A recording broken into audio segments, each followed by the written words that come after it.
কৃষককে পেঁয়াজ নিয়ে এখানে আসছে, এসে এখানে বিক্রি করে তারপর যাবে।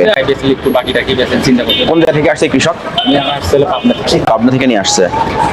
আপনি আমাকে রেটগুলো দিবেন, আজকে কয় ধরনের পেঁয়াজ কত করে বিক্রি হচ্ছে, এক সপ্তাহ পূর্বে রেট কত ছিল? এর থেকে যেটা একটু চিকুন ওটা আপনার 84, 85, 86 টাকা। তো ওইটা 90 টাকা কালকে বিক্রি হয়েছে, আজকে আর ওই দাম খায় না, আজকে একটু কমে থাকে। আপনি একটা কাগজে আজকে রেট লিখে দিবেন, এক সপ্তাহ আগে কত রেট ছিল, 10 থেকে 12 দিন আগে কি রেট ছিল এটা দিবেন। আর মুড়ি পেঁয়াজ কবে আসবে আপনার এখানে? আর মুড়ি কাটা আপনার আসতে আসতে মনে হয় মাসখানেক। 1 মাস লাগবে। আজকে নভেম্বরের 5 তারিখ, ডিসেম্বরের 5 তারিখে আসবে মুড়ি কাটা পেঁয়াজ। ওরকম 1 মাস মনে হয় তো লাগবে। এখন হঠাৎ করে দাম বৃদ্ধির কারণ কি? এখন হঠাৎ করে আপনার বাজারে তো মাল আমদানি কম ছিল, কৃষকের আমদানি কম করতেছে, কম করছিল।